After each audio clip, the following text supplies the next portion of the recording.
আসসালামু আলাইকুম। মুখে লেগে থাকার মতো দুধ সেমাই বা দুধে ভেজানো লাচ্চা সেমাইয়ের রেসিপি নিয়ে আপনাদের সামনে আবারও হাজির হয়ে গেলাম। তো অতিথি আপ্যায়নে ঝটপট তৈরি করে নিতে পারেন এই দুধে ভেজানো লাচ্চা সেমাই। আর এটি তৈরি করতে কিন্তু খুব একটা সময় লাগে না, আর খেতে হয় দুর্দান্ত। তো এই দুধে ভেজানো লাচ্চা সেমাই আপনারা চাইলে লুচি অথবা পরোটার সাথে অনায়াসে খেতে পারবেন। এছাড়া বিকেলের নাস্তায় ঝটপট তৈরি করে বাচ্চাদেরকে সার্ভ করতে পারেন। তো ভিউয়ার্সদের কাছে বরাবরের মতো রিকোয়েস্ট থাকবে, যদি রেসিপিটি ভালো লাগে অবশ্যই একটি লাইক দিবেন। তাহলে চলুন কথা না বাড়িয়ে চলে যাই মূল রেসিপিতে। তো আমি এখানে রিফাতের 1 প্যাকেট লাচ্চা সেমাই নিয়েছি, আর এটির ওজন হচ্ছে 200 গ্রাম। তার থেকে আমি অর্ধেক লাচ্চা সেমাই নিয়ে নিলাম, আর এই 100 গ্রাম আমি রেখে দিলাম আরও একদিন নাস্তা তৈরি করব বলে। তো আমি এগুলোকে হাত দিয়ে খুব ভালোভাবে ভেঙে নিচ্ছি। আর এই 100 গ্রাম লাচ্চা সেমাই কিন্তু মিনিমাম 5 থেকে 6 জন অনায়াসে নাস্তা করতে পারবে। তো কথা বলতে বলতে আমি এখানে হাফ লিটার লিকুইড দুধ অ্যাড করে দিয়েছি। 3টি এলাচের মুখ আমি ফাটিয়ে দিয়েছি, দিয়ে দিলাম 2 টুকরো দারুচিনি। তো দুধটাকে জাল করে আমি হাফ কাপের মতো শুকিয়ে নিয়েছি। তারপর আমি এতে অ্যাড করে দিচ্ছি হাফ কাপ চিনি, আর চিনিটা অবশ্যই আপনাদের টেস্ট অনুযায়ী বাড়িয়ে কিংবা কমিয়ে দিবেন। তো আমি নেড়ে চেড়ে দুধটাকে আরও কিছুটা শুকিয়ে নিব। তো যেহেতু প্রথমেই বলেছি দুধে ভেজাবো, সেজন্য দুধটাকে ঠিক করার জন্য অ্যাড করে দিলাম আবারও 2 টেবিল চামচের মতো গুঁড়ো দুধ। তো গুঁড়ো দুধটা কিন্তু সম্পূর্ণই অপশনাল, আপনারা চাইলে দুধটাকে জাল করেও শুকিয়ে নিতে পারেন, তবে দিলে খেতে বেশি টেস্টি হয়। তো দুধটা যখন পুরোপুরি পারফেক্টভাবে তৈরি হয়ে গেছে, এই পর্যায়ে আমি অ্যাড করে দিচ্ছি 1 চা চামচের মতো ঘি। আর ঘিটা সব পরেই দেওয়ার চেষ্টা করবেন, এতে করে ঘির ফ্লেভারটা কিন্তু এজ ইট ইজ থাকবে। তো দুধটা কিন্তু আমার পারফেক্টলি তৈরি হয়ে গেছে। এই পর্যায়ে আমি একটি সার্ভিং বলে লাচ্চা সেমাইটা অ্যাড করে দিয়ে উপর থেকে বেশ কিছু কিশমিশ দিয়ে দিচ্ছি। এতে করে দেখতে যেমন সুন্দর লাগে, খেতেও বেশি টেস্টি হয়। তারপর আমি সেই জাল করা লিকুইড দুধটা অ্যাড করে দিব। আর দুধটা কতটা জাল করে শুকিয়ে নিয়েছি, আর খেতে যে কতটা টেস্টি হতে পারে আপনারা নিশ্চয়ই দেখেই বুঝতে পারছেন। তারপর আমি চামচের মাধ্যমে প্রথমে ঘন করে রাখা দুধটাকে অ্যাড করে দিচ্ছি, আর অবশ্যই বাটির মধ্যে গরম দুধটা অ্যাড করে দিবেন। তো অনেকে কিন্তু দুধের মধ্যে সেমাইটাকে অ্যাড করে দিয়ে জাল করে নেয়, তো এতে করে কিন্তু সেমাইটা একদম কাদার মতো হয়ে যায়। আর এইভাবে যদি আমরা সেমাইয়ের উপরে দুধটা দিয়ে দেই, তাহলে কিন্তু সেমাইটা আস্তে আস্তেই থাকে, যেটা কিনা খেতে খুব বেশি ভালো লাগে। তো আমি 5 মিনিট পর আপনাদেরকে দেখিয়ে দিচ্ছি। দেখুন দুধটা কিন্তু অনেকটাই শুষে নিয়েছে, আর কতটা লোভনীয় দেখাচ্ছে আমার আজকের এই দুধে ভেজানো লাচ্চা সেমাই আপনারা নিশ্চয়ই দেখেই বুঝতে পারছেন। তো আপনারা চাইলে কিন্তু এই অবস্থাতে খেতে পারবেন, অথবা ফ্রিজের নর্মাল পোর্শনে রেখে ঠান্ডা ঠান্ডাও খেতে পারবেন। আর যে কোনো ডেজার্ট কিন্তু ঠান্ডা ঠান্ডা খেতেই ভালো লাগে। তো আমি ঠান্ডা করে নিয়েছি প্রায় 1 ঘন্টার মতো। কি দেখে জিভে জল আসছে? তো মুখরোচকদের এই দুধে ভেজানো লাচ্চা সেমাই আপনারা চাইলে হুটহাট যখন তখন তৈরি করে খেতে পারবেন, এবং দাওয়াতের অনুষ্ঠানে খুবই অল্প খরচে অল্প সময়ে অতিথিদের জন্য একটি স্পেশাল ডিশ হিসাবেও রাখতে পারেন। আর দেখুন দুধটা কিন্তু এখনো ঠান্ডা হয়ে যাওয়ার পরও দেখা যাচ্ছে। তো আপনারা যদি প্রত্যেকটা মেজারমেন্ট হুবহু ফলো করেন, তাহলে কিন্তু আপনাদের দুধে ভেজানো লাচ্চা সেমাই এরকমই পারফেক্ট এবং টেস্টি হবে। তো আমি আপনাদেরকে খেয়ে রিভিউ দিচ্ছি খেতে কতটা টেস্টি হয়েছে।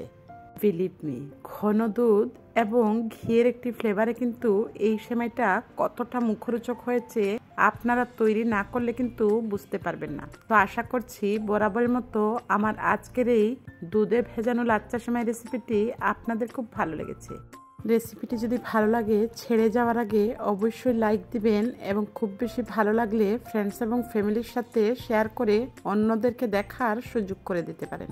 নেক্সট এপিসোড নিয়ে আপনাদের সামনে আবারও হাজির হয়ে যাব। আজকের মতো বিদায় নিচ্ছি। আল্লাহ হাফেজ। আসসালামু আলাইকুম। পারফেক্ট একটি জিলিপির রেসিপি নিয়ে আপনাদের সামনে আবারও হাজির হয়ে গেলাম। আশা করছি বরাবরের মতো আমার আজকের এই মুচমুচে পারফেক্ট জিলিপির রেসিপি আপনাদের কাছে খুব বেশি ভালো লাগবে। আর এটি দেখতে যতটা সুন্দর হয়েছিল, খেতে কিন্তু তার চাইতেও বেশি মজার হয়েছে। তো ভিউয়ার্সদের কাছে বরাবরের মতো রিকোয়েস্ট থাকবে, আমার আজকের এই জিলিপির রেসিপি যদি আপনাদের ভালো লাগে অবশ্যই একটি লাইক দিবেন। আর যদি খুব বেশি ভালো লাগে, ইচ্ছে হলে ফ্রেন্ডস এবং ফ্যামিলির সাথে শেয়ার করে অন্যকে দেখার সুযোগ করে দিতে পারেন। তো জিলিপিগুলো তৈরি করার পর আমি একটি প্লেটে নামিয়ে নিলাম। আর দেখুন আমার জিলিপিটা কতটা মুচমুচে হয়েছে। তো এভাবেই আমি সবগুলো জিলিপি তৈরি করে নিয়েছি। তো জিলিপিটা তৈরি করার আগে প্রথমেই শিরা তৈরি করে নিতে হবে। তো এর জন্য আমি প্রথমে একটি পাত্রের মধ্যে দিয়ে দিলাম 1.5 কাপ চিনি এবং পানি দিয়ে দিলাম 1/3 কাপ। অর্থাৎ আপনি যতটুকু চিনি দিবেন তার অর্ধেক পানি দিতে হবে। তারপর আমি 4টি এলাচ দিয়ে দিয়েছি এবং সাথে দিয়ে দিলাম জর্দার ফুড কালার। তো ফুড কালারটা কিন্তু সম্পূর্ণই অপশনাল, আপনারা চাইলে দিতে পারবেন অথবা স্কিপ করতে পারেন। তবে দিলে জিলিপির কালারটা খুব সুন্দর আসে। দেখুন আমি একটা বলক উঠিয়ে নিয়েছি। তবে চিনির শিরাটাকে খুব বেশি ঘন করতে যাবেন না, এতে করে জিলিপির ভিতরে শিরাটা ঢুকতে চাইবে না। তো আমি একটা বলক উঠিয়ে নিয়েছি। আর আমার চিনির শিরাটা কিন্তু খুব বেশি ঘনও না পাতলাও না। তো আমি এলাচ দানাটাকে উঠিয়ে নিয়ে আরও 1 মিনিটের মতো জাল করে নিয়ে একটা বলক উঠিয়ে নিব। তারপর আমি অন্য একটি চুলায় এক পাশে রেখে দিব, যাতে শিরাটা ওয়ার মতার কুসুম গরম থাকে। তো দেখুন আমি চুলাটা বন্ধ করে দিয়েছি। তো এক্সট্রিমলি সরি, আমি জিলিপির ব্যাটারটা তৈরি করে নিয়েছি অফ স্ক্রিনে, যেটাতে ছিল 1 কাপ ময়দা, 1 চিমটি বেকিং সোডা এবং হাফ চা চামচ ভিনেগার এবং হাফ কাপ পানি দিয়ে আমি ব্যাটারটাকে খুব ভালোভাবে গুলে নিয়ে গরম তেলে একে একে জিলিপিগুলো দিয়ে দিলাম। তো এগুলো কিন্তু অবশ্যই তেলটাকে খুব ভালোভাবে গরম করে নিয়ে অ্যাড করে দিবেন এবং একে আছে জিলিপিগুলো দুপাশ উল্টে পাল্টে সুন্দর একটি কালার আসা পর্যন্ত ভেজে নেবেন।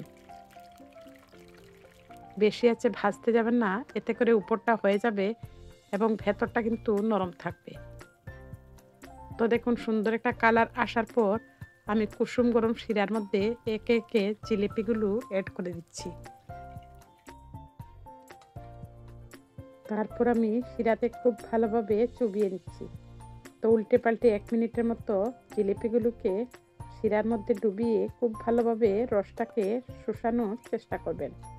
আর খুব বেশি সময় ধরে রাখতে যাবেন না, এতে করে জিলিপিগুলো কিন্তু শিরা খেয়ে একদম টইটুম্বুর হয়ে নরম হয়ে যেতে পারে।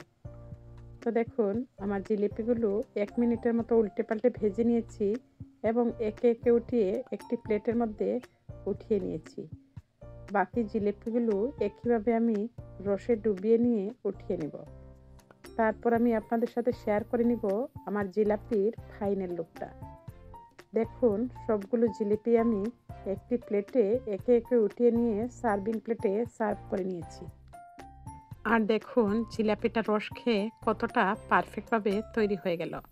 এবারে আমি একটি জিলিপি ভেঙে দেখিয়ে দিচ্ছি কতটা মুচমুচে হয়েছে। কি দেখে নিশ্চয়ই জিভে পানি এসে গেল। তো এটি আমি ইফতারের পূর্বে তৈরি করে নিয়েছিলাম এবং এখন আমি পরিবেশন করে দেখিয়ে দিলাম, যেহেতু এই মুহূর্তে খাওয়া পসিবল না। তো আশা করছি বরাবরের মতো আমার আজকের এই জিলিপির রেসিপি আপনাদের কাছে খুব বেশি ভালো লেগেছে। তো রেসিপি রিলেটেড কোনো প্রশ্ন থাকলে অবশ্যই কিন্তু কমেন্টের মাধ্যমে ফিডব্যাক জানাতে ভুলবেন না। আর এরকম আরও মজার মজার রেসিপি দেখতে চাইলে অবশ্যই চ্যানেলটিকে সাবস্ক্রাইব করে পাশে থাকা বেল বাটনটি ক্লিক করে যাবেন। তো পরবর্তী রেসিপি অথবা ব্লগ দেখার আমন্ত্রণ জানিয়ে আজকের মতো আপনাদের সবার সুস্থতা ও মঙ্গল কামনায় বিদায় নিচ্ছি।